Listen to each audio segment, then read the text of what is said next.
भटकती आत्मा, चुड़ैल की डरावनी दास्तान। गांव नरैना की सरहद पर एक पुराना सुनसान कुआं था जिसके बारे में कई डरावनी कहानियां प्रचलित थीं।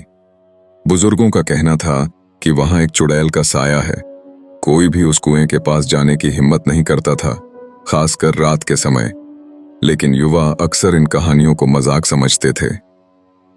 रवि, एक निडर युवक, शहर से अपने दादा दादी के पास गर्मियों की छुट्टियां बिताने आया था। गांव की इन डरावनी कहानियों को सुनकर वह हंस पड़ा। भूत प्रेत कुछ नहीं होते, सब अंधविश्वास है, उसने दोस्तों से कहा। पर गांव के लोग उसे चेतावनी देते रहे। एक रात दोस्तों के उकसाने पर रवि ने कुएं के पास जाने की ठानी। उसके दोस्त कुछ दूरी पर रुक गए, लेकिन वह अकेला कुएं तक चला गया। वहां अजीब सी ठंडक थी। अचानक उसे एक स्त्री की सिसकियां सुनाई दी। कौन है वहां? रवि ने पुकारा। उसकी आवाज के जवाब में कुएं के भीतर से धीमी मगर भयानक हंसी गूंजी। वह कांप उठा। तभी उसे कुएं के पास एक सफेद साड़ी पहने और लंबे खुले बालों वाली औरत खड़ी दिखी। उसकी आंखें सुर्ख लाल थीं और चेहरा विकृत। रवि गांव लौटा और अपने दादाजी से इस चुड़ैल के बारे में पूछा। उन्होंने लंबी सांस ली और बोले, ये कोई और नहीं, रुखसाना की आत्मा है। रुखसाना? दादाजी ने एक पुरानी कहानी सुनाई। 50 साल पहले रुखसाना एक गरीब लेकिन सुंदर लड़की थी। गांव के ठाकुर के बेटे अर्जुन को उससे प्यार हो गया, लेकिन ठाकुर को यह पसंद नहीं था। उन्होंने अर्जुन की शादी किसी और से करा दी। दुखी रुखसाना ने कुएं में कूदकर जान दे दी। तभी से उसकी आत्मा वहीं भटक रही है।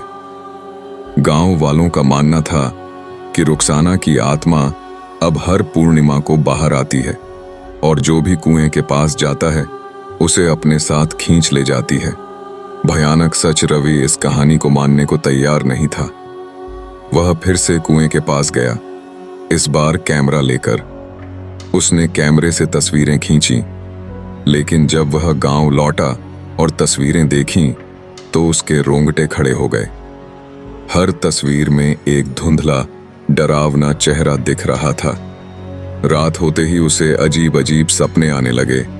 सपने में वही औरत उसे बुला रही थी, रवि मेरे पास आओ। वह पसीने से भीगकर जाग जाता। मौत की आहट। एक रात उसने अपनी खिड़की पर हल्की दस्तक सुनी। उसने बाहर झांका, वहां कोई नहीं था। लेकिन जैसे ही वह सोने के लिए मुड़ा, उसे आईने में वही सफेद साड़ी वाली औरत खड़ी दिखी। वह चीख पड़ा। अब गांव के बुजुर्गों ने एक तांत्रिक को बुलाया। तांत्रिक ने बताया, रुखसाना की आत्मा अब और शक्तिशाली हो गई है, यह किसी को नहीं छोड़ेगी। रवि को बचाने के लिए गांव वालों ने पूजा करवाई। लेकिन ठीक उसी रात एक और डरावनी घटना हुई। कुएं से भयंकर चीखें आने लगीं और पूरा गांव कांप उठा। सुबह होने तक रवि बेहोश पड़ा मिला। अंत या शुरुआत?